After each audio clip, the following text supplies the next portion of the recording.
Shalom. Selamat pagi jemaat yang dikasihi oleh Tuhan kita Yesus Kristus. Ada sukacita pagi hari ini?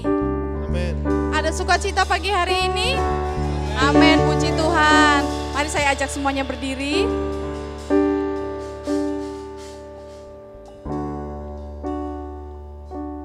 Kita mau satukan hati dalam doa. Dengan penuh sukacita kami hadir Tuhan di pelataran-Mu yang kudus. Kami mau memuji-Mu Allah kami, kami mau menyembah-Mu, penyelamat kami. Urapi setiap kami Tuhan, satukan kami dengan Roh-Mu. Kami mau bersukacita hari ini. Di dalam nama Tuhan Yesus, haleluya. Semuanya katakan amin. Bisa beri kemuliaan buat Tuhan kita. Haleluya. Dia memberikan nyanyian baru di setiap mulut kita untuk memuji Dia dan menyembah Dia. Yes.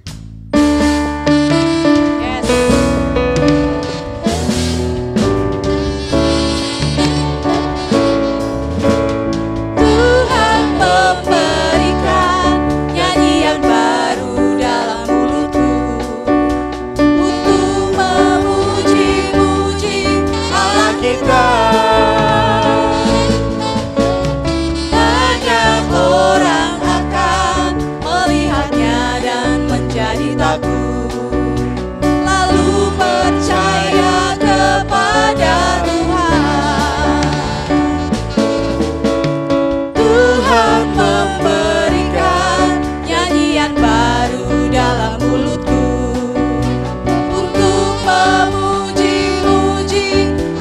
Kita banyak orang akan melihatnya dan menjadi takut, lalu percaya kepada Tuhan. Yesus cinta saya, Yesus cinta kamu, Yesus cinta semuanya. Digenapi, Yesus cinta saya, Yesus cinta kamu, Yesus cinta semuanya. Firman-Nya digenapi. Katakan Yesus cinta saya, Yesus cinta saya, Yesus cinta kamu, Yesus cinta semuanya. Digenapi, Yesus cinta saya, Yesus cinta kamu, Yesus cinta semuanya. Firman-Nya digenapi.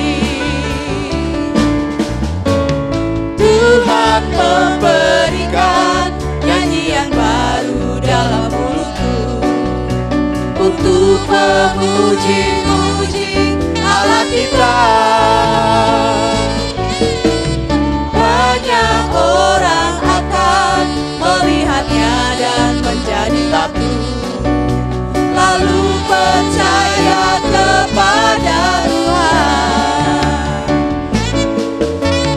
Tuhan memberikan nyanyian baru dalam mulutku untuk memuji-muji Allah kita. Banyak orang akan melihatnya dan menjadi takut, lalu percaya kepada Tuhan. Yesus cinta saya, Yesus cinta kamu, Yesus cinta semuanya.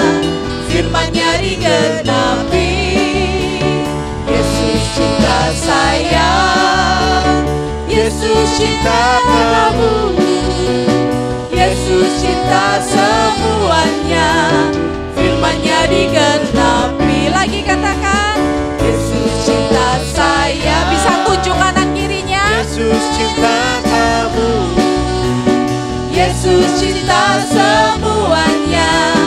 Firman-Nya digenapi, Yesus cinta saya, Yesus cinta kamu, Yesus cinta semua.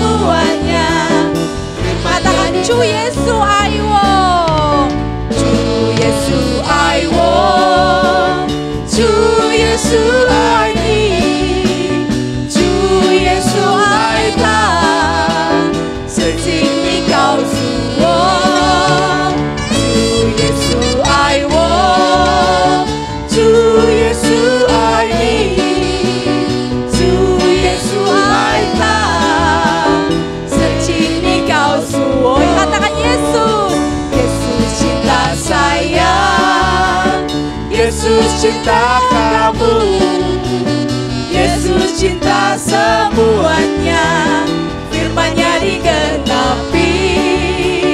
Yesus cinta saya, Yesus cinta kamu, Yesus cinta semuanya, firman-Nya digenapi. Firman-Nya digenapi. Firman-Nya digenapi. Katakan lagi, firman-Nya digenapi. Haleluya. Begitu besar kasih Allah kepada setiap kita, amin. Amin. Berkatnya akan turun atas kita, juga atas anak cucu kita, amin. Amin. Amin.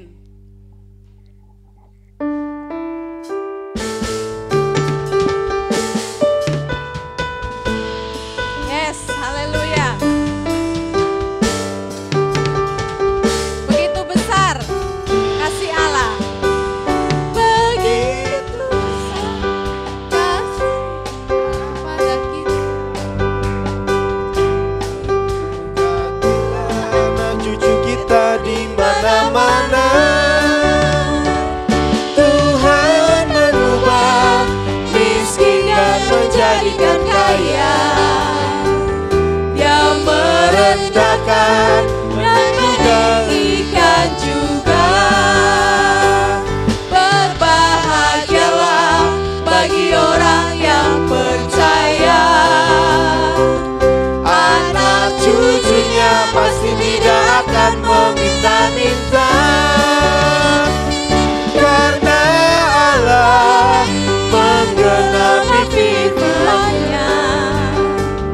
Tiada yang mustahil bagi orang percaya. Dari awal lagi.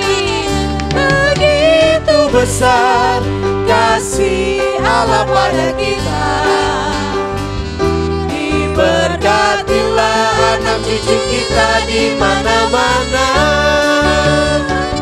Tuhan mengubah miskin dan menjadikan kaya. Dia merendahkan dan meninggikan juga. Berbahagialah bagi orang yang percaya. Anak cucunya pasti tidak akan meminta-minta, karena Allah menggenapi firman-Nya. Tiada yang Mustahil bagi orang percaya. Begitu besar kasih Allah pada kita, diberkatilah anak cucu kita di mana-mana. Tuhan mengubah miskin menjadikan kaya. Dia merendahkan dan meninggikan juga. Mari berbahagia. Berbahagialah bagi orang yang percaya. Anak cucunya pasti tidak akan meminta-minta,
bagi setiap kita, amin.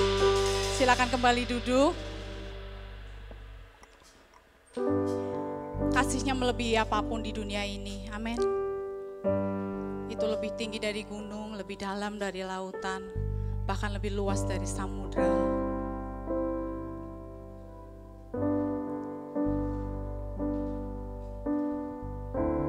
Lebih tinggi dari gunung, lebih dalam dari lautan,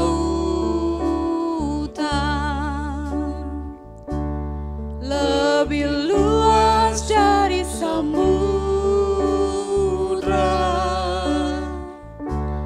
Itulah kasih Tuhanku. Karuniai aku akan kasih-Mu yang dunia tiada miliki. Anugerah-Mu ubah hidupku seturut dengan kasih-Mu. Hangatkanlah hati kami, ya Tuhan, dengan kasih-Mu yang tulus dan suci, untuk mengabdi kepada panggilan-Mu di dalam kehidupan dunia ini. Kasih-Mu adalah segala-galanya. Kasih-Mu jawabannya. Lebih tinggi dari gunung, lebih dalam dari lautan, lebih luas dari samudra. Itulah kasih Tuhanku. Karuniai kami Tuhan, karuniai aku akan kasih-Mu yang dunia tiada miliki.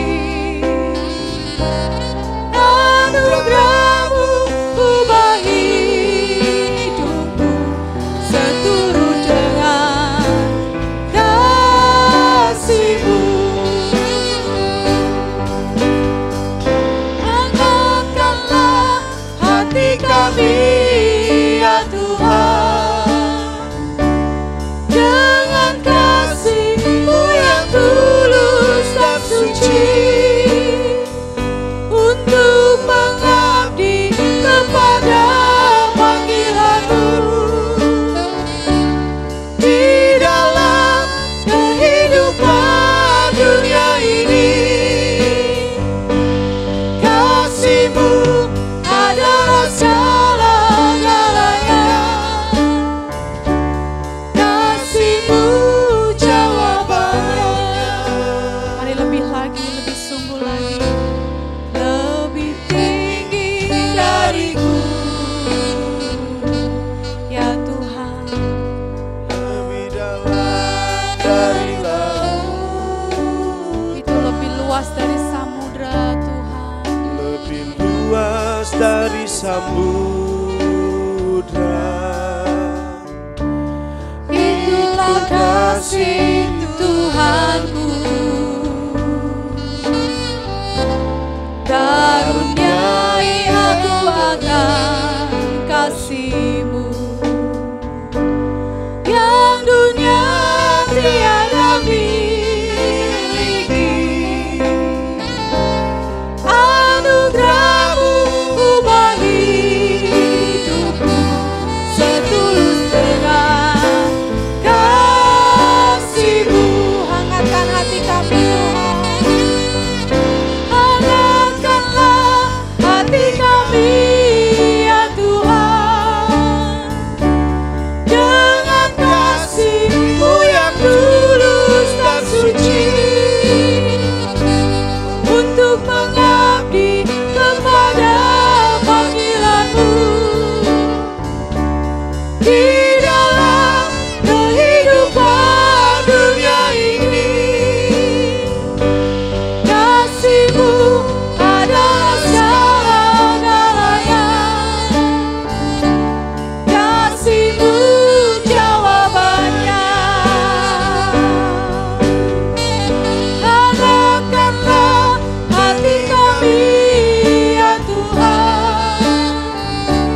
kasih-Mu adalah segala-galanya.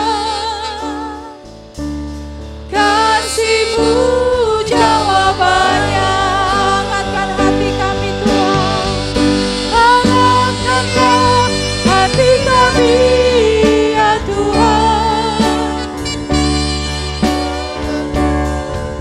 Yang tulus dan suci Ya Yesus, untuk mengabdi kepada panggilan-Mu. di dalam kehidupan dunia ini, kasih-Mu adalah segala-galanya. Kasih-Mu jawabannya. Kasih-Mu adalah segala-galanya. Kasih-Mu jawabannya. Katakan lagi. Kasih-Mu adalah segala-galanya. Kasih-Mu jawabannya. Kasih-Mu jawaban atas setiap kami Tuhan. Hanya kasih-Mu Tuhan, hanya di dalam nama-Mu,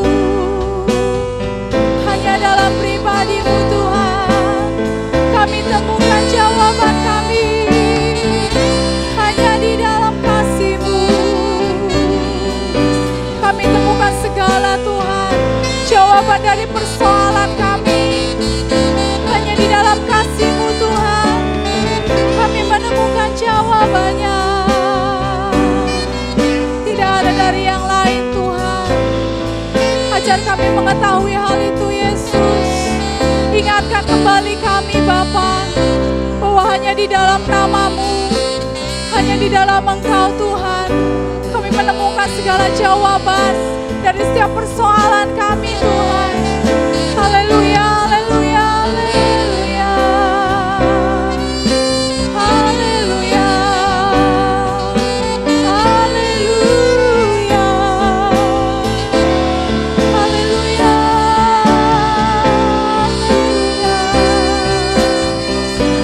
Haleluya, haleluya, haleluya. Haleluya, haleluya, Yesus. Terima kasih Tuhan. Terima kasih Yesus. Terima kasih Tuhan. Terima kasih Tuhan. Mari setiap jemaat yang dikasihi oleh Tuhan, mari kita kembali mengingat kasih-Nya, bahwa hanya di dalam Dia kita mendapatkan setiap jawaban doa-doa kita. Apa pergumulanmu hari ini? Apa yang menjadi pergumulanmu akhir-akhir ini? Mari kita bawa, kita beritahukan kepadanya. Kita taruh di bawah kakinya. Kita percaya bahwa setiap doa-doa kita sudah mendapat jawabannya. Itu yang Tuhan mau dari kita. Saat kita menyampaikan semua persoalan hidup kita, kita mau, Tuhan mau bahwa kita percaya penuh akan waktunya, percaya penuh akan cara Tuhan bekerja dalam kehidupan setiap kita. Mari saya ajak jemaat untuk berdiri. Mari kita tetap menaikkan ucapan syukur kita. Kita tetap ada di dalam hadirat-Nya. Terima kasih Tuhan. Terima kasih Tuhan Yesus. Ya Tuhan. Terima kasih Tuhan Yesus. Ini setiap kami Tuhan. Ini setiap kami Bapa.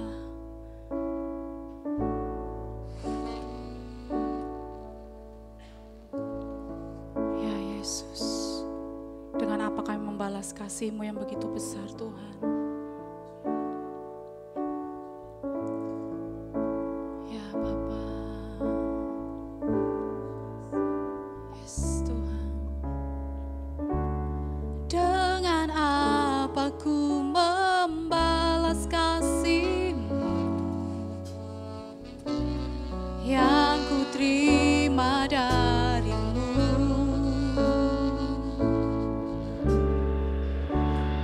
Dengan apa ku membalas cinta-Mu. Oh Yesusku, ku mau selalu bersyukur, selalu bersyukur. Kau Tuhan yang setia, yang selalu menopang. Ku mau selalu bersyukur, selalu bersyukur. Kau Bapa-Ku yang setia.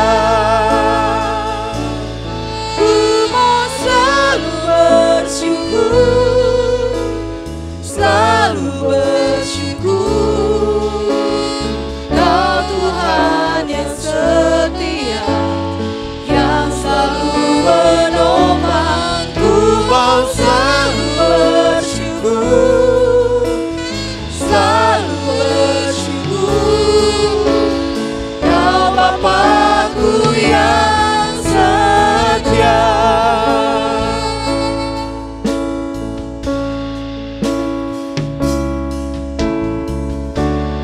Dengan apa ku membalas kasih-Mu yang ku terima dari-Mu. Dengan apa ku membalas cinta-Mu. Oh Yesusku, ku mau selalu bersyukur, selalu bersyukur. Kau Tuhan yang setia, yang selalu menopang.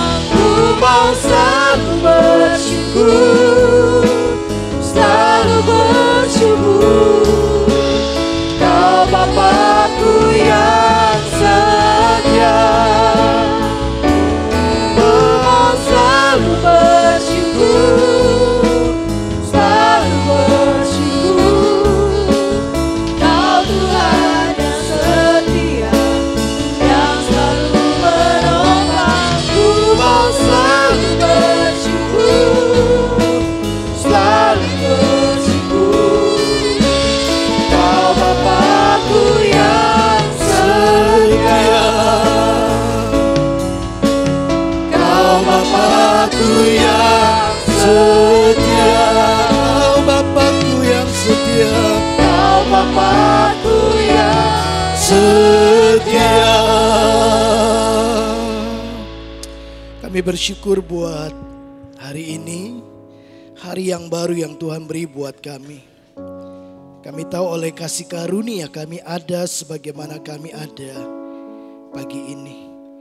Di waktunya kami mau terima isi hati Tuhan, bicara kepada kami, didik kami dalam kebenaran-Mu, supaya kami mengalami semua hal yang Tuhan janjikan menjadi bagian yang Tuhan sudah sediakan buat kami. Terima kasih. Di dalam dan demi nama Yesus Kristus kami mengucap syukur dan berdoa. Haleluya. Amin. Baik, shalom. Shalom Bapak Ibu. Ya, senang sekali bisa kembali bersama-sama dengan Bapak Ibu Saudara semua. Baik, PowerPoint saya bisa ditampilkan. Masih saya rindu bicara tentang apa sih yang menjadi harapan Tuhan buat kita. Ya, nah PowerPoint-nya. Oke. Nah, hari ini saya mau kasih tema I am happy. Saya bahagia. Bapak Ibu bahagia, halo. Ya, bahagia dengan kehidupan ini. Amin. Ya, kalau ditanya pasti versi kebahagiaannya beda-beda. Ya, tapi percayalah bahwa Tuhan mau Bapak Ibu bahagia. Amin. Nah, sampai hari ini saya masih melihat dan mendengar beberapa orang meyakini bahwa kalau saya kaya, kalau saya punya istri yang cantik, suami yang tampan, punya mobil mahal, rumah mewah, usaha yang maju, deposito banyak, uang di bank juga banyak, saya pasti bahagia. Sampai hari ini beberapa orang meyakini hal itu. Dan orang kemudian menghabiskan banyak waktunya untuk mengejar kekayaan. Kenapa? Karena dia pikir kalau saya kaya, saya bisa beli semua yang saya senangi. Nah, kalau semua yang saya senangi, yang saya suka, saya bisa beli, saya pasti bahagia. Apakah itu juga sempat ada dalam pikiran kita? Atau sampai hari ini itu masih menjadi keyakinan kita? Ya, kalau saya bahagia kalau uang saya banyak. Karena kalau saya punya uang banyak, saya bisa beli apa saja. Terbukti hari ini saya nggak punya uang, saya susah, saya sedih, saya nggak bisa apa-apa, saya nggak menikmati kehidupan saya karena saya nggak punya uang. Sepeda aja, sepeda butut, sepeda motor saya nggak punya, mobil apalagi, rumah bocor di sana sini dan kita pikir saya tidak bahagia. Hampir banyak orang di luar sana punya keyakinan yang seperti itu. Nah Bapak Ibu, mari saya mau tunjukkan kepada Bapak Ibu. Apakah memang benar kalau kita memiliki semuanya itu, saya pasti bahagia? Bapak Ibu, beberapa tokoh-tokoh atau artis-artis terkenal. Mereka artis aktor yang terkenal, duitnya banyak. Rumah mewah, mobil mewah, mahal. Ya, duit, pasti. Fans orang penggemarnya juga melimpah. Bapak Ibu lihat Robin Williams, komedian Amerika. Wow, komedian Hollywood terkenal, suka bikin orang tertawa. Kalau pernah lihat film Jumanji, ini salah satu aktornya. Ya, tahu enggak Bapak Ibu? Dia sangat terkenal, duitnya banyak. Tapi kemudian hidupnya berakhir dengan bunuh diri. Mengalami depresi, stres. Bagaimana dengan Park Yong Ha? Saya beberapa kali lihat filmnya dia. Mati, bunuh diri. Marilyn Monroe, juga artis terkenal di zaman dulu. Wow, yang usia 60 tahun ke atas pasti ngerti ini. Juga mati, bunuh diri. Kim Jong Hyun, artis Korea, juga mati, bunuh diri. Mereka bukan kurang uang. Mereka terkenal, mereka punya rumah mewah, tapi lihatlah, mereka mengalami tekanan, mereka mengalami depresi, tidak kuat dengan kehidupan. Artis-artis itu kalau sudah populer, kemudian tiba-tiba namanya nggak disebut lagi, nggak terkenal lagi, itu beban berat buat mereka. Itu sebabnya bagaimana caranya supaya tetap viral, bagaimana caranya tetap disorot kamera, itu menjadi beban buat mereka untuk tetap eksis di dunia perfilman atau modeling atau apapun yang kemudian bisa menghasilkan uang yang banyak. Tapi kemudian mereka tahu bahwa uang tidak buat mereka bahagia. Saya percaya semua orang merindukan kehidupan yang bahagia. Setuju Bapak Ibu ya? Ya, kita mau bahagia toh? Hidup bahagia adalah impian semua orang. Coba lihat orang tua ingin anaknya bahagia, menyekolahkan anaknya di sekolah-sekolah pilihan, sekolah-sekolah favorit.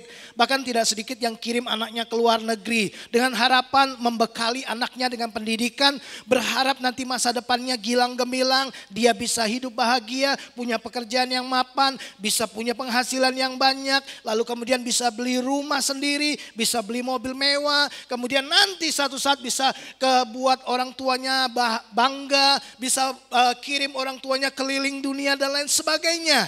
Ya, kemudian ada juga orang tua yang kemudian bekerja keras memodali anaknya supaya anaknya mapan. Nanti kalau sudah mapan, hidupmu pasti bahagia. Kalau duitmu banyak, jangan takut soal pasangan. Orang akan datang kepadamu. Banyak orang berpikir seperti itu. Orang tua berjuang untuk hal itu. Nah, orang menikah juga beberapa setiap kali konseling, kenapa mau nikah? Mau hidup bahagia. Bapak Ibu, apakah Tuhan tidak mau kita bahagia? Tuhan mau kita bahagia. Amin. Ingat enggak waktu Yesus memulai pelayanannya, dia khotbah di bukit, dimulai dengan kata ini. Berbahagialah. Betul? Kalau Bapak Ibu lihat di Injil Matius pasal 5, khotbah di bukit, Yesus mulai dengan gini, berbahagialah gitu. Karena Tuhan memang mau Bapak Ibu bahagia. Karena hati yang sedih, ya, itu membuat semua bagian-bagian tubuh kita, ya, sel-sel di dalam tubuh kita, hormon-hormon itu mempengaruhi. Bapak Ibu marah aja, untuk 1 menit Bapak Ibu marah, itu telah membuat survei berkata itu membuat daya tahan tubuh itu menurun untuk sekian jam. Jadi jangan suka marah-marah. Ya, yang suka marah-marah seperti saya berhenti. Tapi saya nggak marah hari ini. Ya, saya mau ingatkan Bapak Ibu Saudara, yuk kita bahagia. Bahagia itu pilihan Bapak Ibu. Bahagia bukan pemberian. Ya, suami kita nggak bisa bikin kita bahagia. Istri juga nggak bisa bikin kita bahagia. Bahagia itu keputusan. Nah, Bapak Ibu, mari kita akan sama-sama belajar. Bapak Ibu, kita tahu bahwa orang kemudian berjuang dan bekerja keras untuk mendapatkan kekayaan. Karena dengan itu saya bisa beli banyak barang yang saya suka dan saya bahagia. Bapak Ibu, filosofi dunia, ya, pemahaman dunia, bahagia itu sangat ditentukan oleh apa yang ada di sekitar kita. Kalau saya punya mobil mewah tadi yang saya ceritakan, kalau saya punya mobil mewah, istri cantik, suami tampan, anak baik-baik, usaha lancar, uang banyak, rumah banyak, saya pasti bahagia. Tapi ternyata enggak terbukti Bapak Ibu. Karena memang konsep dunia tentang bahagia itu adalah saya bahagia kalau saya punya ini, saya punya ini, saya punya ini. Kebahagiaan itu dari luar mempengaruhi di dalam. Tapi berbeda dengan kebahagiaan versi kerajaan Allah. Kerajaan Allah mengajarkan gini, bahagia itu dari dalam keluar. Kalau saudara hidup dengan damai sejahtera, ya, ada Tuhan di dalam hidup saudara. Walaupun Bapak Ibu kita makan tempe dengan sambal goreng aja. Kalau hati bahagia, hati damai, ada sukacita, melimpah dengan ucapan syukur, semuanya jadi enak. Iya kan? Sekalipun perjalanan tiba-tiba macet gitu kan. Tapi Bapak Ibu bersyukur gitu kan. Puji Tuhan, ya, macet. Tapi saya enggak sendiri. Itu mobil belakang juga nunggu saya. Orang bahagia itu bisa melihat hal-hal sederhana, ya, tapi bisa membuat dia mengucap syukur. Tapi kalau kita selalu menggiring kehidupan kita untuk melihat semua yang kita suka versinya kita, sudah banyak kecewa loh. Kecewa dengan pasangan, kecewa dengan orang di sekitar kita. Bapak Ibu, orang yang hatinya limpah dengan syukur selalu bisa melihat kebahagiaan itu ada di sekitar mereka. Kenapa? Karena dari dalamnya sudah bahagia, limpah dengan ucapan syukur. Nah, kalau begitu Bapak Ibu, pertanyaannya sederhana. Bisa enggak kita bahagia tapi kita enggak punya uang banyak? Bisa enggak saya bahagia tanpa barang-barang mewah, tanpa rumah yang besar? Ya, tanpa deposito di bank. Bisa enggak kita bahagia tanpa yang semuanya tadi? Tanpa saya terkenal, tanpa pendidikan saya harus sampai S2, S3, S4 lah atau S coret sekalipun, ya. Tanpa mobil, bisa enggak saya bahagia? Bisa. Nah, hari ini mari kita belajar bersama-sama bagaimana kemudian kita membangun sebuah kehidupan yang bahagia di dalam Tuhan menurut pesan dari Mazmur pasal yang pertama, ayat yang pertama sampai dengan ayat yang ke-6. Mazmur ini, Bapak Ibu, kalau Bapak Ibu membaca Mazmur pasal yang pertama ini dibagi menjadi 3 bagian. Mazmur pasal yang pertama ayat 1 sampai 3 itu bicara tentang berkat orang benar. Ya. Nanti kalau Bapak Ibu baca di ayat 4 sampai ke 6 itu bicara tentang ya kebinasaan bagi orang fasik. Jadi Mazmur pasal pertama sampai ayat yang ke-6 itu ringkasan ya dari akibat yang akan terjadi dari hidup orang benar dan hidup orang fasik. Ditaruh di awal seperti sebuah pintu gerbang. Karena nanti setelah Bapak Ibu masuk di Mazmur 2, 3 sampai Mazmur yang terakhir, Bapak Ibu akan menemukan bahwa ada banyak sekali nasihat-nasihat. Ada banyak sekali keputusan-keputusan dan pilihan-pilihan yang harus kita buat ya untuk kemudian mengalami apa yang Tuhan sudah janjikan dalam hidup saudara. Nah, jadi Mazmur pasal yang pertama ini menjadi peringatan bagi orang fasik untuk mereka bertobat. Tapi Mazmur pasal yang pertama ayat 1 sampai ayat yang ketiga, Bapak Ibu, itu beberapa penafsir menganggap itu seperti rangkuman dari Ulangan pasal 28 tentang berkat dan tentang kutuk. Berkat untuk orang benar dan kutuk buat orang-orang fasik yang mengabaikan firman Tuhan. Nah, mari Bapak Ibu, saya berharap kita belajar bersama-sama. Bapak Ibu, mari kita baca ayat ini pelan-pelan ya. Kita baca pada bagian yang pertama tentang orang benar. Oke. Nah, diawali dengan kata berbahagialah.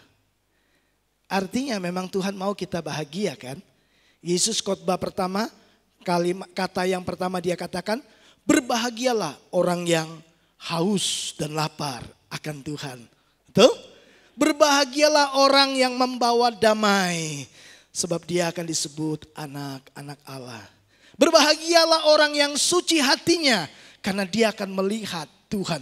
Berbahagialah, berbahagialah, berbahagialah. Pemazmur juga memulai dengan kata, berbahagialah orang yang tidak berjalan menurut nasihat orang fasik, yang tidak berdiri di jalan orang berdosa, dan yang tidak duduk dalam kumpulan pencemooh. Tetapi yang kesukaannya ialah Taurat Tuhan, dan yang merenungkan Taurat itu siang dan malam.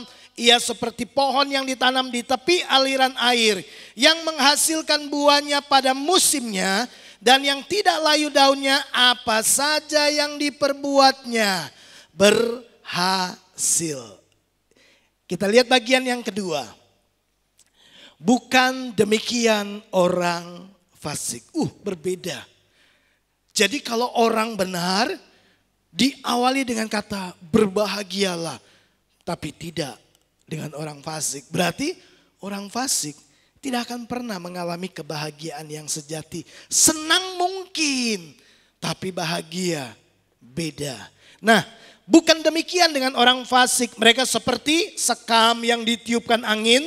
Sebab itu orang fasik tidak akan tahan dalam penghakiman.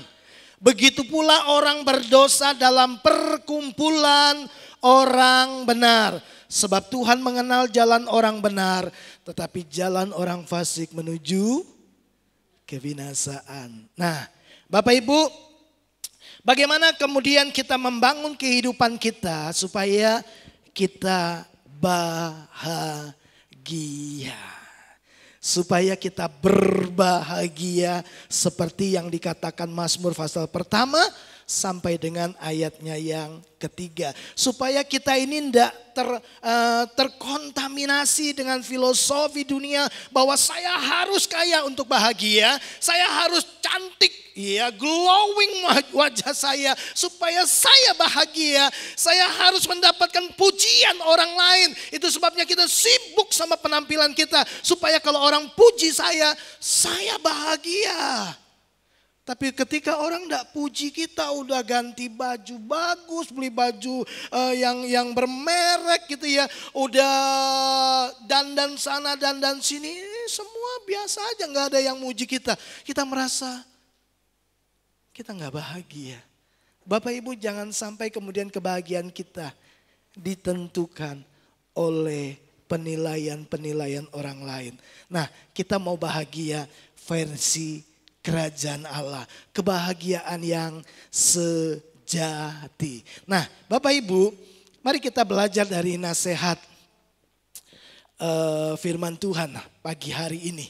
Ya, hal yang pertama yang harus kita kerjakan di ayat yang pertama, Bapak Ibu perhatikan, pemazmur berkata, berbahagialah orang yang tidak berjalan menurut nasihat orang fasik, yang tidak berdiri dalam kumpulan orang berdiri di jalan orang berdosa, dan yang tidak duduk dalam kumpulan pencemooh. Yang pertama Bapak Ibu, kalau kita mau hidup kita bahagia, Bapak Ibu pastikan kita memiliki komunitas yang benar. Komunitas orang benar. Pemazmur melarang kita ada di kumpulan orang-orang fasik.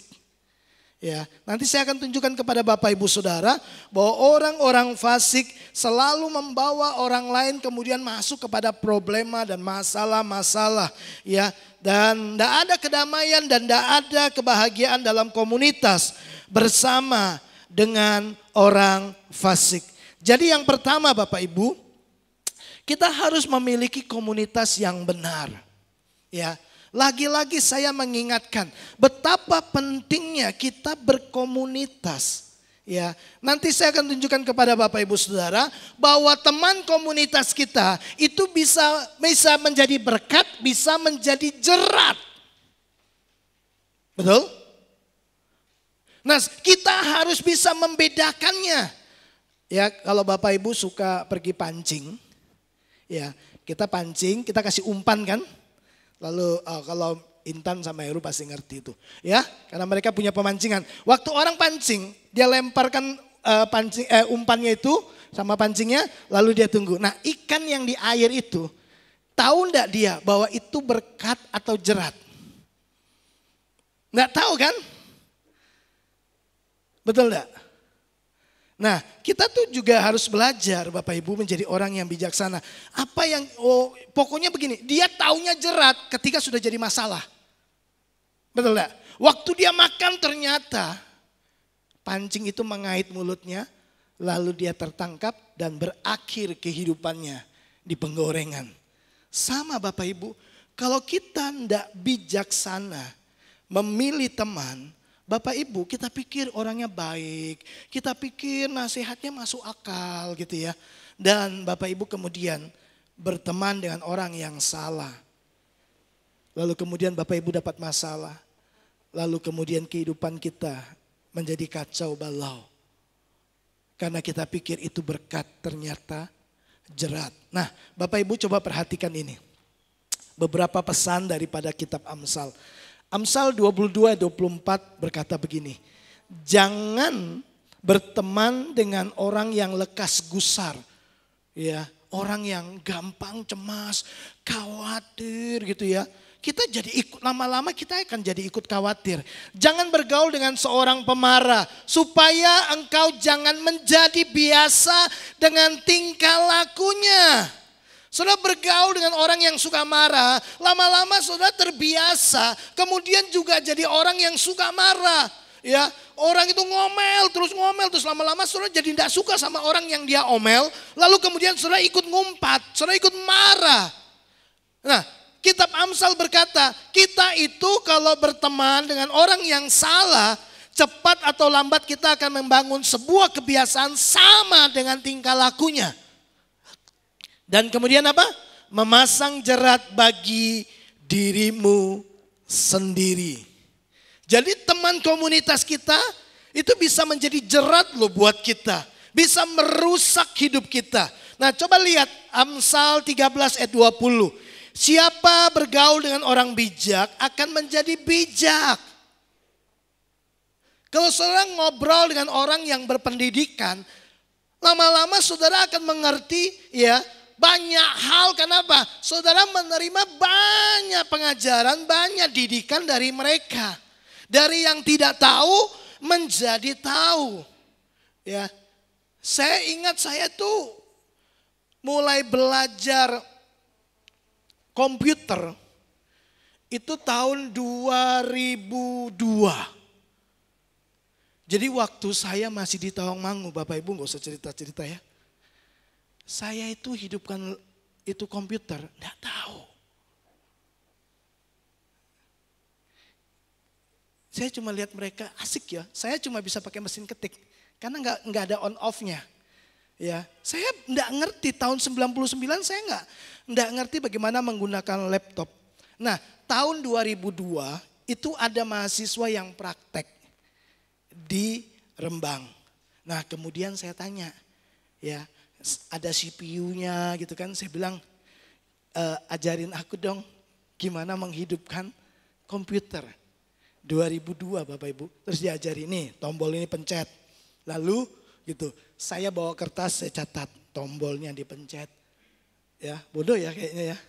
Terus mau ketik gimana? Buka Microsoft Word gitu, ya tulis gitu. Kalau huruf besar bagi apa? Oh, pencet ini, pencet. Oh, saya tulis semua ya. Kemudian saya mulai belajar praktek. Bapak Ibu, saya berteman dengan orang yang pinter. Saya jadi pinter. Sekarang kan enak, ada YouTube, saya bisa belajar banyak hal. Ya, saya menguasai banyak teknologi, saya belajar. Ya, saya duduk sama seorang soundman lalu tanya, gimana caranya? Saya belajar. Ya, saya tanya bagaimana mengedit rekaman kemudian bisa membuat suara yang berubah bagaimana. Wah, saya belajar, tanya. Saya bergaul dengan mereka beberapa waktu, kemudian semua yang ada pada mereka pindah ke saya. Orang yang bergaul dengan orang bijak menjadi bijak. Dari bodoh jadi pinter. Dari tidak tahu jadi tahu. Dari yang tidak bisa mengerjakan sampai saya bisa mengerjakan. Karena apa? Karena saya memilih teman yang tepat. Nah, kalau saya sudah bisa, saya senang. Ya kan? Iya dong, saya senang. Saya bisa mengerjakannya sendiri. Lalu yang kedua, saya nggak merepotkan teman saya lagi. Dikit-dikit tolong dong ketik, dikit-dikit tolong dong. Sekarang giliran saya menolong banyak orang. Bapak Ibu yang dikasihi oleh Tuhan, jadi komunitas atau teman kita itu bisa menjadi berkat, tapi bisa menjadi jerat. Pemazmur menegaskan di awal, dia berkata, jangan bergaul dengan orang fasik. Jangan berdiri di jalan orang berdosa. Jangan duduk dalam kumpulan pencemooh. So itu tahapan. Pertama kita cuma dengarkan nasihat mereka, kelihatannya baik, ya nggak apa-apa lah, bohong-bohong dikit nggak apa-apa. Yang penting cuan. Oh gitu ya, ya kita dengarkan nasihatnya, nggak apa-apa. Wah istri biarin aja, ya istri itu mah memang biasa cerewet gitu. Kita dengarkan nasihatnya, ya lama-lama Bapak Ibu kita kemudian berdiri bersama-sama dengan mereka. Di jalan orang berdosa. Kata jalan itu bicara tentang cara hidup. Tahu cara hidup orang berdosa? Mengikuti keinginan dagingnya. Hidup dalam hawa nafsu. Kita tahu kan Alkitab berkata keinginan daging bertentangan dengan keinginan roh. Nah, orang berdosa mengikuti semua keinginan-keinginan dagingnya. Memuaskannya tujuannya apa? Karena dia pikir kalau semua terpenuhi, saya pasti bahagia. Kita paksakan beli sesuatu yang kita tahu kita nggak akan mampu.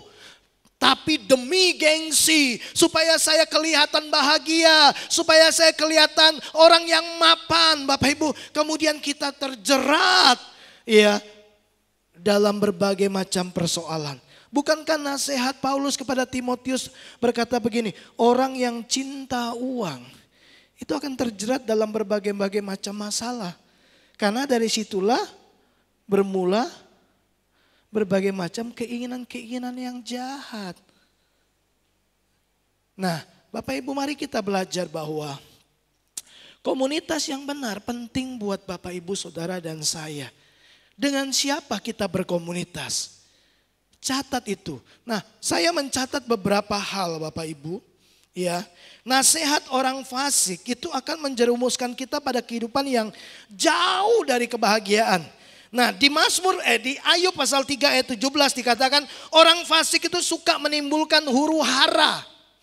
Di dalam Ayub 36 ayat 13, orang fasik hatinya menyimpan kemarahan.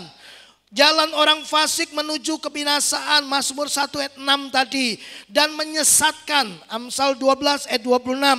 Orang fasik itu congkak. Ya, orang fasik menghalalkan segala cara untuk kepentingan dirinya. Amsal 17 ayat 23. Dari lihat kebiasaan orang fasik ini, kita tahu kalau saudara bergaul dengan orang fasik, orang yang tahu kebenaran tapi tidak menghidupi kebenaran itu, cuma bisa ngomong tapi nggak menghidupinya. Cuma jadi pengetahuan tapi tidak menjadi nilai dalam hidupnya. Maka kita akan menemukan ada banyak kompromi-kompromi yang justru menjerumuskan kita pada persoalan-persoalan yang lebih sulit lagi. Nah, karena itu Bapak Ibu pastikan bahwa kalau Bapak Ibu ingin bahagia, pilihlah komunitas yang benar. Coba perhatikan ayat ini. Di dalam 1 Korintus pasal 15 ayat 33, Paulus itu bilang gini sama jemaat di Korintus, pergaulan yang buruk merusakkan kebiasaan yang baik. Bapak Ibu lihat, pergaulan yang buruk kemudian mengubah yang baik menjadi buruk. Betul? Ini firman Tuhan loh. Pergaulan yang buruk merusakkan kebiasaan yang baik. Jadi orang-orang yang punya kebiasaan baik di rumah sudah diajari sopan sama orang tua, ya, kemudian menghormati orang tua, saling tolong menolong sama saudara, saling mengasihi, suka berbagi. Lalu kemudian anak Bapak Ibu keluar dan bergaul dengan teman yang salah. Lalu mereka berkata gini, alah terlalu ribet hidupmu, enak aja ya, adikmu tuh terlalu disayang oleh papamu melebihi kamu, ya. Coba lihat, semua kan kamu yang disuruh, semua kan kamu yang diminta pertanggungjawaban. Kamu sebagai kakak, kamu harus sayang adik, ngalah sama adik, wah bla bla bla. Itu nasihat mereka. Tiba-tiba anak Bapak Ibu pulang, lalu mulai protes. Biasanya suka nolong, ini wah aku lagi nggak pernah adik gitu. Coba Bapak Ibu lihat, dia punya kebiasaan yang baik.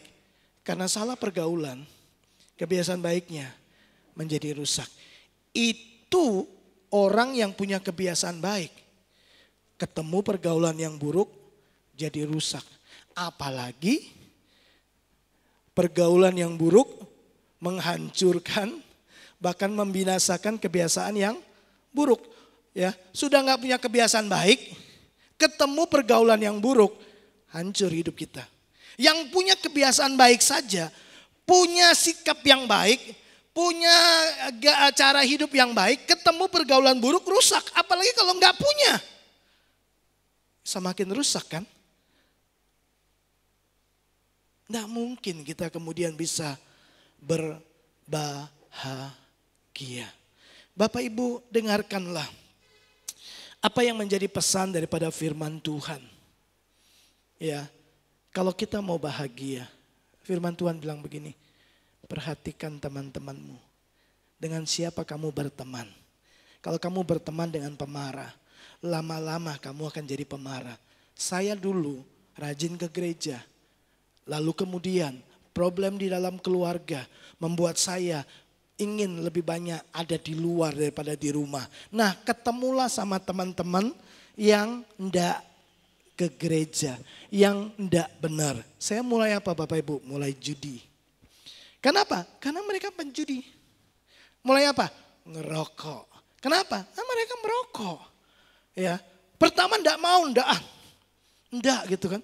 Tapi lama-lama duduk ya bersama dengan mereka ngobrol gitu, lihat mereka tiba-tiba pulang-pulang duitnya banyak, menang. Hari pertama ndak tergoda, kedua, ketiga, saya sudah mulai duduk di situ. Saya sudah mulai main. Lalu kemudian teman saya jual togel. Saya ikutan dong. Nambah-nambah aktivitas ya. Jual, beberapa teman saya selalu datang, mau beli nomor berapa? Gitu. Kayaknya nomornya lebih oke loh. Saya sampai bisa bikin rumusan segala macam Bapak Ibu, ya. Nah, kemudian dari bergaul itu saya kemudian lihat gini, setiap kali ya diundi begitu pengumuman hasil nomor togel yang keluar, kok nggak ada yang kena ya? Daripada saya setor kepada bos saya, udah saya jadi bandar togel sendiri dah gitu. Jadi setoran semua yang saya jual itu saya nggak setor. Saya ambil sendiri, tahu enggak Bapak Ibu? Begitu saya ambil, keluar nomor yang mereka beli, rugi saya. Tapi yang saya mau beritahu Bapak Ibu, saya yang anak baik-baik. Ya, yang dididik untuk menjadi orang yang bekerja keras. Ya, ikut ke gereja, belajar menghormati orang tua. Waktu saya bergaul dengan teman yang salah, saya nggak suka judi. Saya mulai jadi penjudi. Saya nggak suka mabuk. Saya kemudian jadi mabuk. Karena apa? Simple. Pergaulan. Bapak Ibu jangan pikir bahwa nasihat daripada Salomo itu hikmat yang Tuhan beri buat dia kan. Dia orang yang paling berhikmat, dia berkata, jangan berteman dengan komunitas yang salah. Kalau kita mau bahagia. Nah, selanjutnya mari kita lihat yang kedua Bapak Ibu. Kalau Bapak Ibu mau bahagia, di ayat yang kedua berkata, tetapi yang kesukaannya ialah Taurat Tuhan dan yang merenungkan itu siang dan malam. Menurut Alkitab, firman Tuhan mengajarkan kepada kita, pemazmur memberitahukan kepada kita. Hal yang pertama kalau kita mau bahagia, saudara harus punya komunitas orang benar. Bapak Ibu coba lihat jemaat mula-mula. Ya, mereka bukan hanya bahagia, mereka itu kuat bersama. Ya, bahkan kalau Bapak Ibu lihat catatan-catatan tradisi ke gereja, waktu mereka menghadapi aniaya harus berhadapan dengan binatang buas, ya. Pada waktu pemerintahan Romawi, ini gereja mula-mula, jemaat mula-mula gini. Mereka berdiri ke depan dan berkata begini, biar aku yang lebih dulu berhadapan dengan binatang buas. Semua mau pasang badan buat saudaranya, ya. Mereka tidak ada rasa takut di wajah mereka. Karena mereka tahu selesai ini mereka akan bertemu dengan kekasih jiwa mereka. Raja di atas segala raja. Tidak ada ketakutan. Orang-orang kemudian melihat bagaimana mereka memperagakan kasih persaudaraan. Waktu berhadapan dengan binatang buas. Dan itu kemudian banyak membuat orang kemudian mempercayai apa yang mereka imani. Yesus adalah Tuhan. Karena apa? Peragaan kasih yang luar biasa. Nah Bapak Ibu, yang kedua yang pemazmur katakan, berbahagialah orang yang kesukaannya ialah Taurat Tuhan dan yang merenungkan Taurat itu siang dan malam. Mungkin kita berkata begini, saya sudah sering baca Alkitab. Tiap hari saya baca Alkitab. Tapi kenapa hidup saya biasa-biasa saja? Kenapa saya tidak merasakan damai? Kok masih ada kecemasan, masih ada ketakutan, masih ada keraguan, masih gampang marah, masih gampang berontak dan lain sebagainya. Padahal Alkitab berkata orang yang kesukaannya ialah Taurat Tuhan akan berbahagia. Mari saya mau tunjukkan kepada Bapak Ibu Saudara. Karena Alkitab berkata, yang kesukaannya ialah Taurat Tuhan dan merenungkan. Mungkin kita baca, merenungkan enggak? Melakukannya enggak? Coba lihat ini. Kita membaca Alkitab mungkin hanya sebatas kewajiban. Enggak apa-apa di awal. Saya orang percaya, saya bimbing mereka yang baptis. Jadi setelah kamu dibaptis, kamu tuh lahir baru. Ya, manusia rohmu butuh asupan makanan rohani. Alkitab berkata firman Tuhan itu adalah makanan rohani bagi manusia batinia kita. Biasanya berangkat mulai dari sebuah kewajiban. Yo, sebagai orang Kristen ya saya wajiblah baca Alkitab. Ya, Bapak Ibu. Nah, apakah kita masih pada level ini? Bapak Ibu baca Alkitab itu hanya sebagai sebuah kewajiban? Ya, karena saya orang Kristen ya saya harus baca Alkitab. Masa baca kitab yang lain? Ya Alkitab saya baca. Sebagai sebuah kewajiban. Enggak apa-apa, tapi itu baru tahap yang paling bawah. Lalu kemudian bisa jadi itu kemudian membangun sebuah kebiasaan. Ya, karena dari kewajiban Bapak Ibu jadi kebiasaan. Gak enak rasanya kalau gak baca Alkitab. Kebiasaan yang Bapak Ibu bangun. Ya. Tapi yang saya mau ajak Bapak Ibu Saudara, kalau Bapak Ibu mau betul-betul menikmati hidup yang bahagia, limpah dengan ucapan syukur, penuh dengan sukacita, hati ini penuh dengan kasih Tuhan. Bapak Ibu harus sampai pada satu level yang lebih tinggi lagi.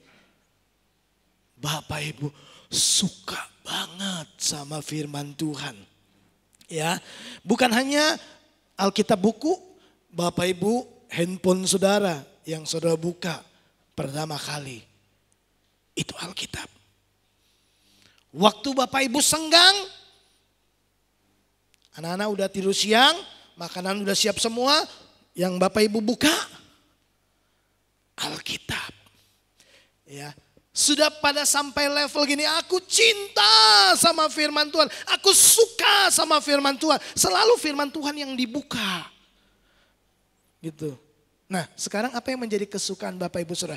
Coba cek handphone saudara. Apa yang paling banyak yang Bapak Ibu buka?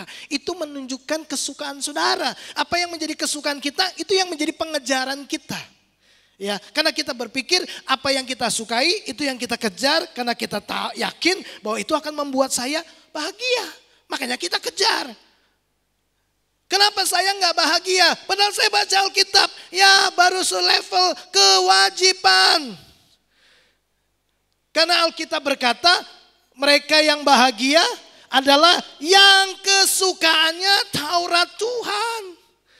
Bukan yang kewajibannya. Bukan yang kebiasaan. Tapi sampai pada gini aku suka baca firman Tuhan. Nanti pulang Bapak Ibu baca Mazmur 119.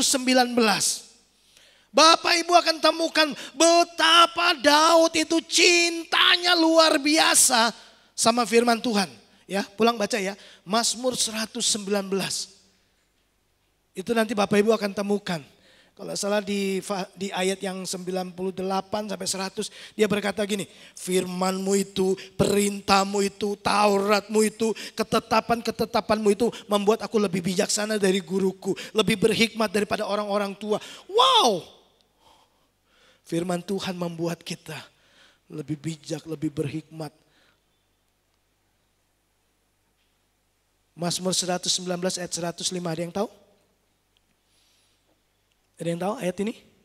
Firman-Mu adalah pelita bagi kakiku dan terang bagi jalanku. Bapak Ibu akan terus menemukan hukum-hukum-Mu, perintah-perintah-Mu, ketetapan-ketetapan-Mu, perkataan-Mu, firman-Mu itu memenuhi seluruh Mazmur 119. Lihatlah waktu Daud berkata, Berbahagialah mereka yang kesukaannya ialah Taurat Tuhan. Itu karena Dia menghidupinya. Salomo berkata, aku ingat waktu aku kecil, Bapakku berkata, dengarkanlah perintah-perintahku, apa yang aku sampaikan kepadamu. Apa yang Daud sampaikan kepada Salomo, sederhana, takut akan Tuhan. Dengarkan Tuhan. Ikuti perintah Tuhan, kau akan berhasil dalam semua jalan-jalanmu.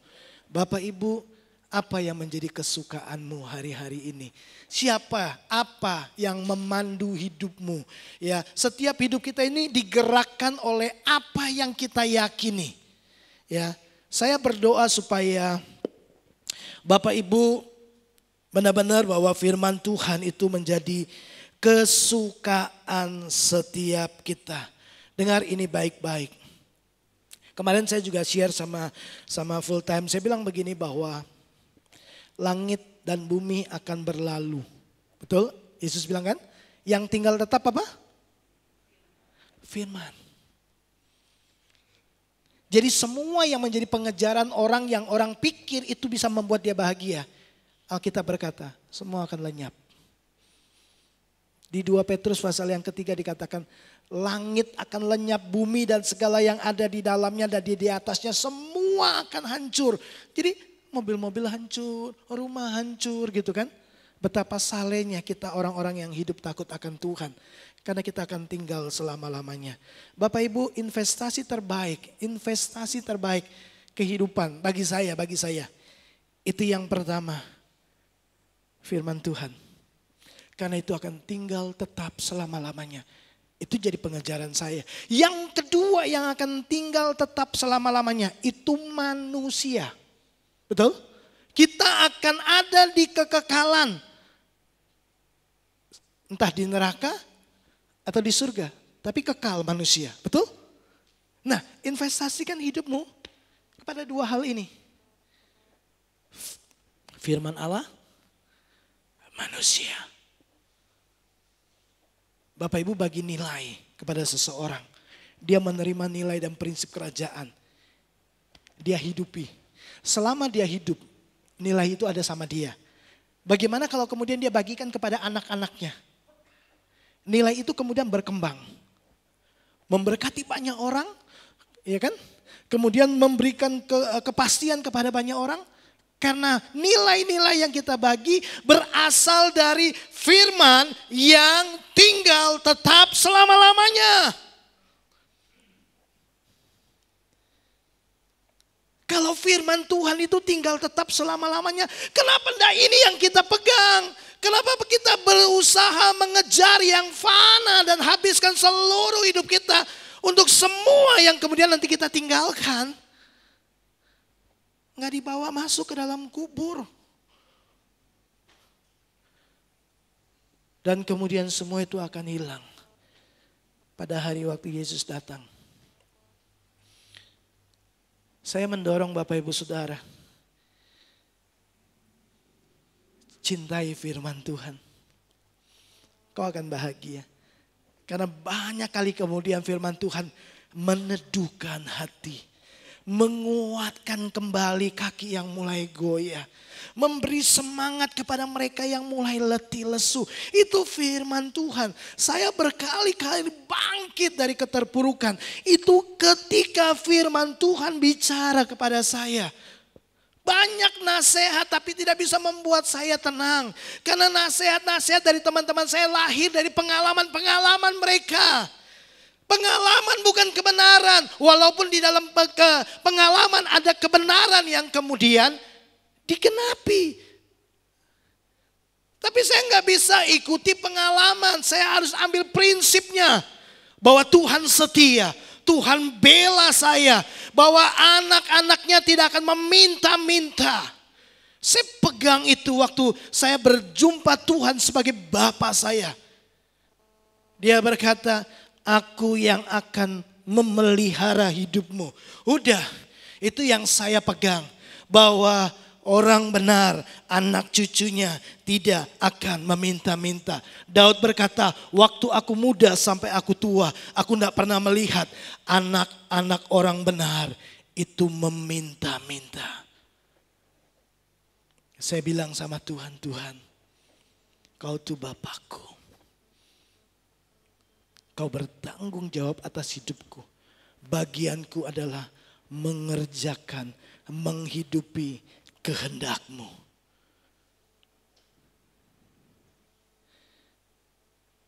Firman Tuhan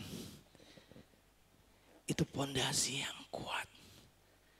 Masih ingat Matius 7, Lukas 6 bicara tentang dua macam dasar.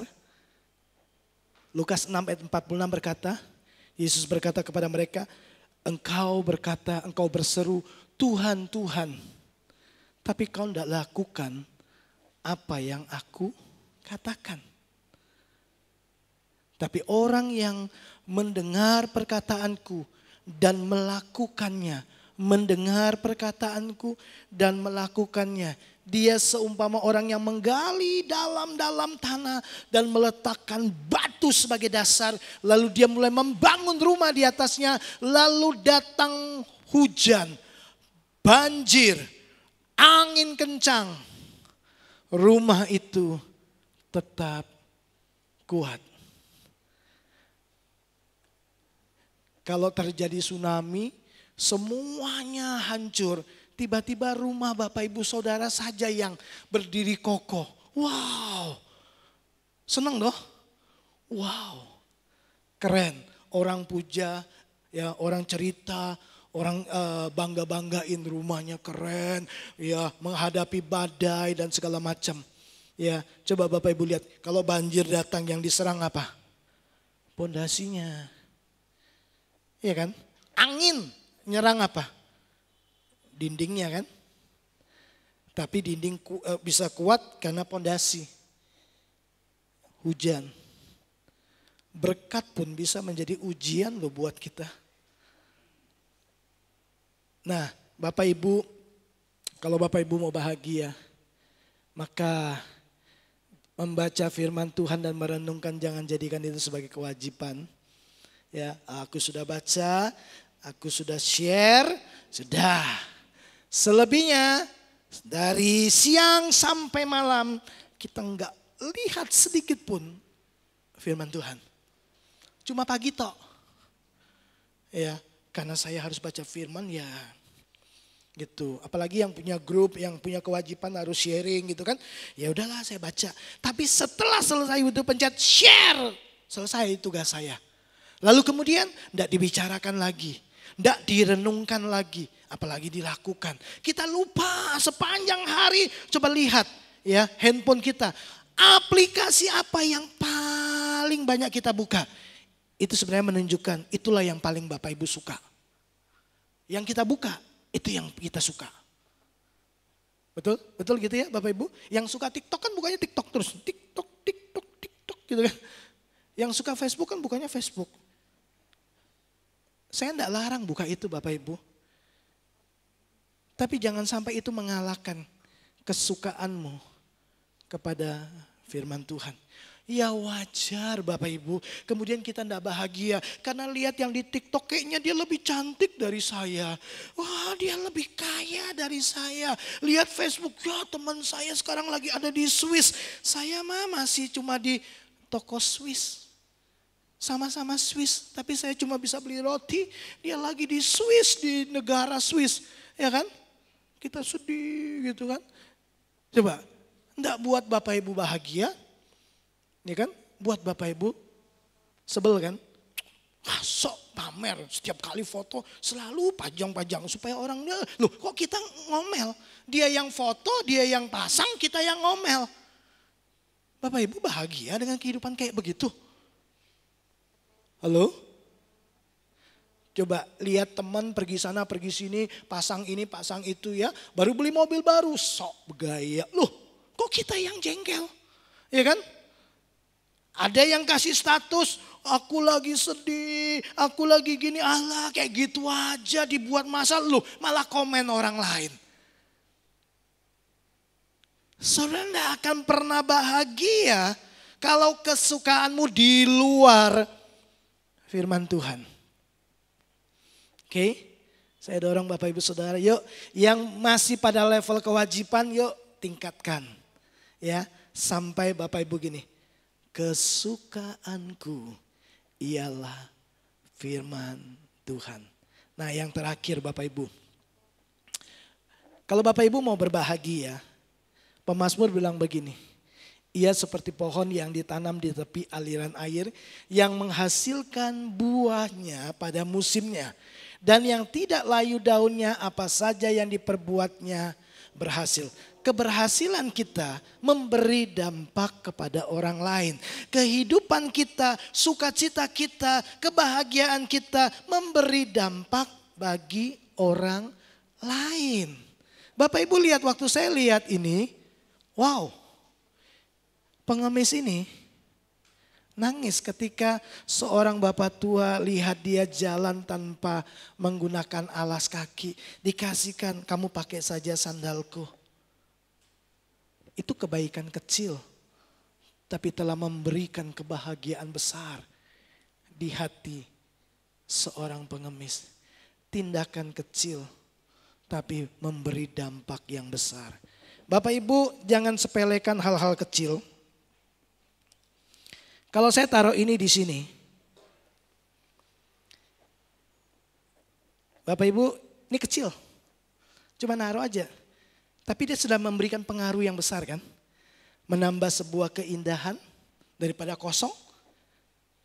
Tindakan-tindakan kecil, tapi bisa memberi dampak yang besar. Jadi beda kan Bapak Ibu? Waktu saya taruh ini sama enggak ada, coba ya. Nih. Beda kan? Kemudian sekarang saya taruh ini. Lebih enak mana dilihat Bapak Ibu? Enak ada ininya kan? Ini kecil, tapi memberi arti. Jangan sepelekan hal-hal yang kecil Bapak Ibu. Nah, ada beberapa ayat-ayat yang lain yang saya mau tunjukkan kepada Bapak Ibu Saudara. Saya bacakan aja buat Bapak Ibu Saudara. Ya, ayat yang sama maknanya dengan ayat ini. Di dalam Yeremia 17 ayat 7 dan ayat 8. Saya bacakan buat Bapak Ibu Saudara. Diberkatilah orang yang mengandalkan Tuhan, yang menaruh harapannya kepada Tuhan. Orang yang mengandalkan Tuhan. Tuhan adalah firman, betul? Pada mulanya adalah firman. Firman itu bersama-sama dengan Tuhan. Firman Tuhan adalah Allah sendiri. Nah, jadi diberkatilah orang yang mengandalkan Tuhan, yang menaruh harapannya pada Tuhan. Dikatakan, ia akan seperti pohon yang ditanam di tepi air, yang merambatkan akar-akarnya ke tepi batang air, dan yang tidak mengalami datangnya panas terik, yang daunnya tetap hijau, yang tidak khawatir dalam tahun kering. Tidak khawatir dalam tahun kering. Dalam musim kekeringan dia tidak khawatir.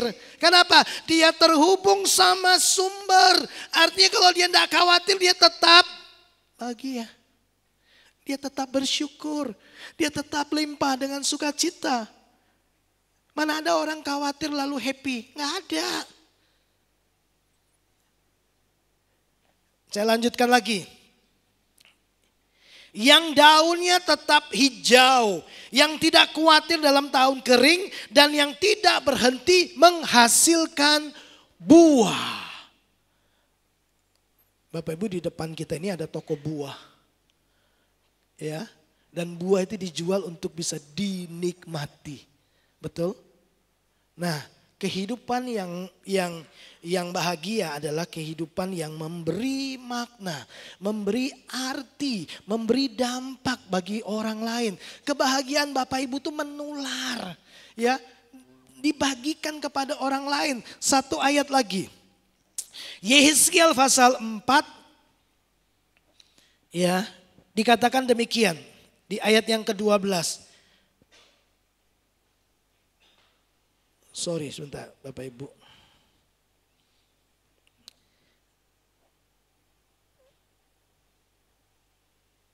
Yehezkiel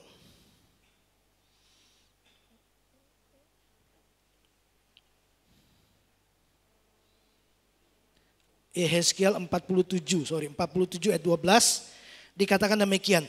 Pada kedua tepi sungai itu tumbuh bermacam-macam pohon buah-buahan yang daunnya tidak layu dan buahnya tidak habis-habis.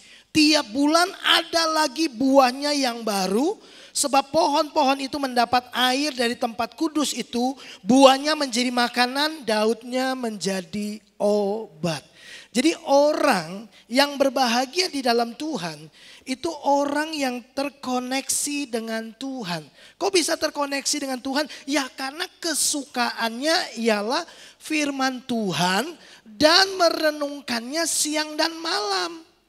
Kehidupannya berbuah. Tidak pernah berhenti. Buah menjadi makanan, daunnya menjadi obat. Bapak Ibu coba lihat sebuah statement. Hidup yang berdampak. Sebaik-baiknya manusia adalah mereka yang bermanfaat bagi orang lain. Coba lihat gambar ini Bapak Ibu. Terbalik kan mestinya. Harusnya siapa yang dibelas kasihani? Halo? Harusnya dia kan, kakinya satu. Tapi lihat, kekurangannya dia tidak menghentikan dia untuk kemudian memberi dampak berguna bagi orang lain. Bapak Ibu, kadang-kadang hal-hal kecil bisa membuat perbedaan besar. Betul? Bapak Ibu lihat, ini kecil, tapi dia membuat perbedaan yang besar. Ya, menjadi sebuah pemandangan yang menambah keindahan. Nah, beberapa hari yang lalu saya itu mampir ke satu tempat ya, karena saya pesan barang saya ambil. Lalu saya tanya yang jaga toko, saya bilang di belakang ada siapa, kok kayaknya ada beberapa orang gitu ya. Saya lihat dari jauh, ada yang di dapur gitu ya, duduk. Lalu saya bilang, oke deh saya mau ke sana. Bapak Ibu, saya mampir. Waktu mampir Bapak Ibu, kemudian yang satu di sana, yang satu di sana, yang satu di sini. Kita duduk beberapa orang, tiba-tiba semua pada ngumpul. Lalu kita ngobrol. Ngobrol, kita tertawa bersama, kita cerita apa saja, dan kemudian kita bisa menikmati sukacita dan kebahagiaan. Simple. Saya cuma datang, lalu kita ngobrol, dan kita senang bersama-sama. Bagi saya suka pakai filosofi matematika Bapak Ibu. Bapak Ibu tahu matematika? Tahu ya. Ada tambah, ada kurang, ada bagi, ada kali. Ya kan? Tambah, kurang, bagi, kali. Saya punya filosofi buat diri saya.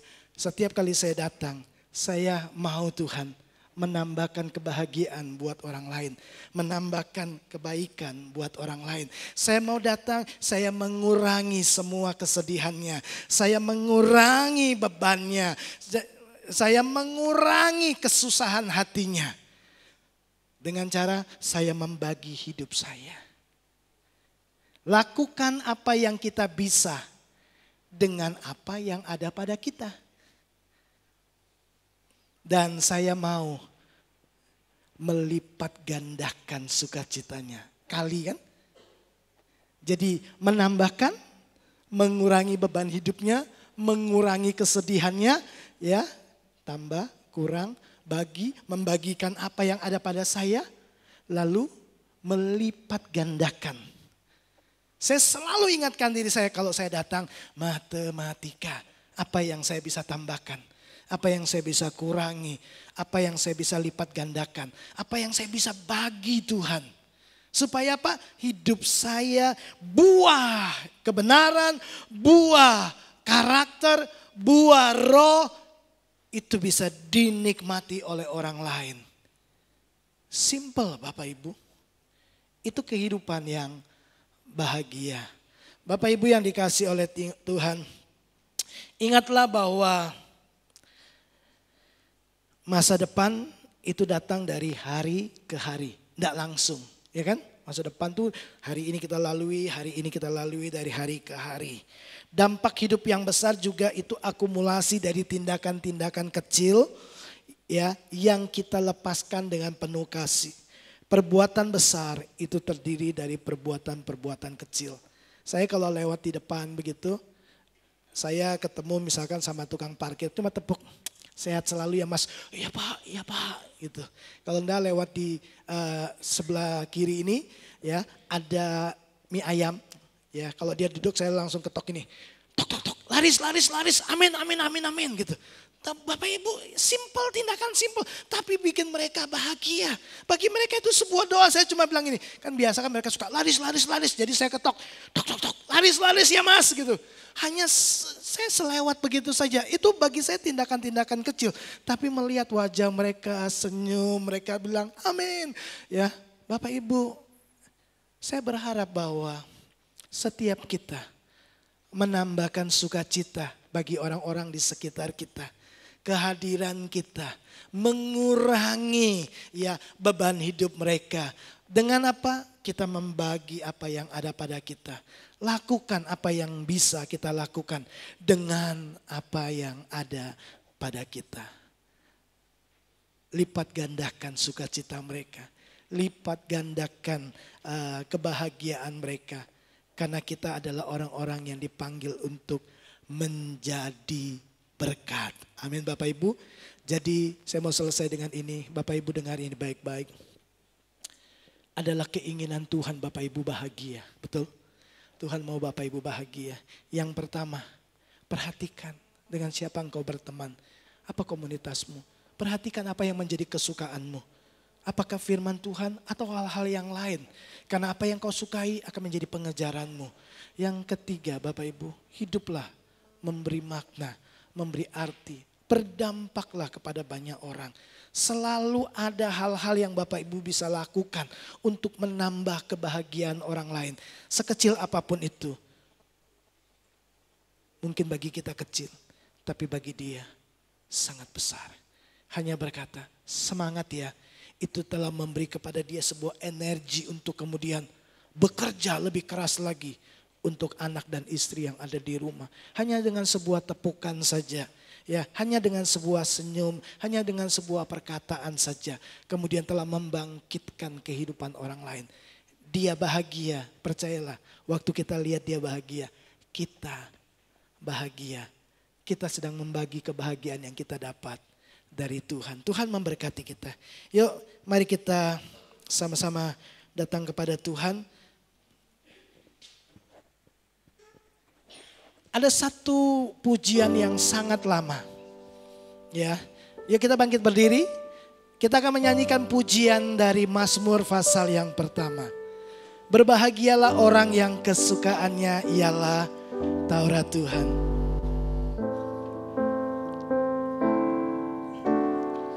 Berbahagialah orang yang kesukaannya ialah Taurat Tuhan dan yang merenungkannya siang dan malam. Ia seperti pohon yang ditanam di tepi aliran air, yang menghasilkan buahnya pada musimnya, dan yang tidak layu daunnya. Apa saja yang diperbuatnya pasti berhasil. Yuk nyanyikan, belajar pelan-pelan. Berbahagialah orang yang kesukaannya ialah Taurat Tuhan dan yang merenungkannya siang dan malam. Ia seperti pohon yang ditanam di tepi aliran air, yang menghasilkan buahnya pada musimnya, dan yang tidak layu daunnya. Apa saja yang diperbuatnya pasti berhasil. Sekali lagi ya. Berbahagialah orang yang kesukaannya. Dialah Taurat Tuhan dan yang merenungkannya siang dan malam. Ia seperti pohon yang ditanam di tepi aliran air, yang menghasilkan buahnya pada musimnya, dan yang tidak layu daunnya. Apa saja yang diperbuatnya pasti berhasil. Amin. Tuhan mau Bapak Ibu bukan hanya berhasil, Dia mau Bapak Ibu bahagia. Ada banyak orang di luar sana berhasil, tapi mereka tidak bahagia. Tapi orang-orang yang kesukaannya ialah Taurat Tuhan, Alkitab berkata mereka berhasil tapi juga bahagia. Yuk mari kita datang kepada Tuhan. Bapak Surgawi, terima kasih. Kami mau Tuhan, kehidupan kami menikmati kebahagiaan yang Tuhan beri buat kami. Karena itu kami harus memperhatikan apa yang Tuhan ajarkan buat kami. Kami harus menjadi orang yang bijak supaya kami mengerti pergaulan-pergaulan komunitas seperti apa yang di dalamnya kami harus ada. Kalau kami bergaul dengan orang bijak, kami akan menjadi orang yang bijak. Tolong kami Tuhan, bertumbuh dalam kecintaan kami kepada firman-Mu. Bukan hanya sebatas kewajiban atau kebiasaan yang harus kami kerjakan, tapi sampai pada level kami suka, kami cinta kepada firman-Mu. Firman-Mu menjadi pengejaran kami. Firman-Mu menjadi otoritas tertinggi yang memandu kehidupan kami. Dan kami tahu kami akan terus bertumbuh, berbuah, dan kehidupan kami memberi dampak bagi banyak orang lain. Kebahagiaan yang kami dapat dari Tuhan kemudian tersalurkan, terempartasikan kepada orang-orang lain. Berkati umat-Mu di tempat ini, tolonglah setiap kami supaya kami menjadi orang-orang benar yang mencintai firman-Mu lebih dari semua yang ada di dalam dunia. Terima kasih Bapa, hamba-Mu sudah selesai.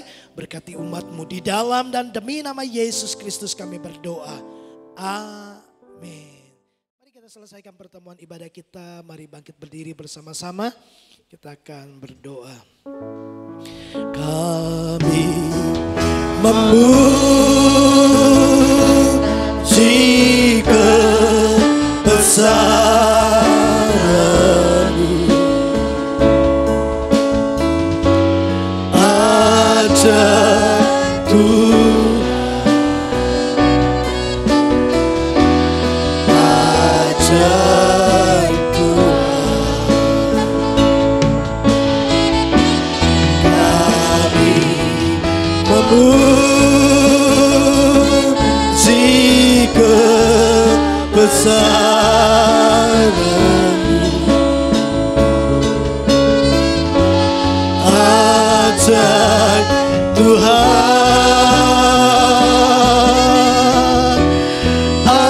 ajaib Tuhan. Sekali lagi dengan lebih sungguh kita bersyukur kepada Tuhan. Memuji kebesaran-Mu, Engkau Tuhan yang ajaib, ajaib Tuhan, ajaib Tuhan.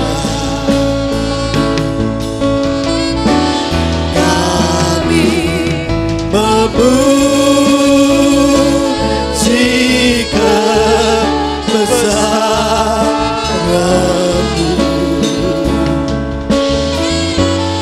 Ajaib Tuhan, ajaib Tuhan, ajaib Tuhan, ajaib Tuhan, ajaib Tuhan, ajaib Tuhan. Bagi Tuhan segala hormat, pujian dan kemuliaan. Kami bersyukur sebab Tuhan, Engkau Allah yang memberkati kami. Kerinduan-Mu melihat setiap kami hidup bahagia. Terima kasih Bapa di surga buat firman-Mu yang memberkati hidup kami. Kami berdoa buat bangsa kami Indonesia. Kami berdoa buat kota di mana kami ada. Kami berdoa supaya keberadaan kami menambahkan nilai-nilai kebenaran, menambahkan dampak yang baik, dampak yang positif kepada lingkungan dan wilayah di mana kami ada. Supaya nama Tuhan dipermuliakan. Orang melihat perbuatan-perbuatan baik yang dikerjakan oleh umat Tuhan. Dan mereka memuliakan Bapa di surga. Terima kasih, berkati Bapak Jokowi bersama dengan Wakil Presiden dan semua staf menteri yang ada. Dengan hikmat Tuhan mereka mengatur jalannya roda pemerintahan. Bahkan sampai ke tingkat daerah pemerintahan di kota kami. Tuhan juga berikan mereka hikmat, roh takut akan Tuhan dalam mengatur pemerintahan kota di mana kami tinggal. Berkat-Mu ada atas kota kami, keamanan, kemajuan, peningkatan, kesejahteraan limpah atas kota kami. Terima kasih Bapa di surga. Mari Bapak Ibu arahkan hatimu kepada Tuhan. Kekasih-kekasih Tuhan, pulanglah. Tuhan memberkati engkau dan melindungimu. Tuhan menyinari engkau dengan wajahnya dan memberikan kau kasih karunia demi kasih karunia dari kepenuhan Yesus Kristus Tuhan kita. Ia menghadapkan wajahnya kepadamu dan memberikan kau damai sejahtera, sukacita, kebahagiaan, keberhasilan, keberuntungan dalam seluruh perjalanan hidupmu. Supaya oleh hidupmu Tuhan dipermuliakan. Kita pulang membawa berkat Abraham, Ishak dan Yakub.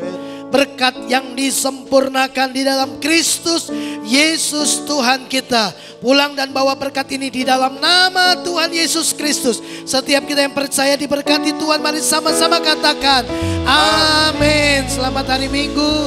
Tuhan Yesus memberkati kita semua.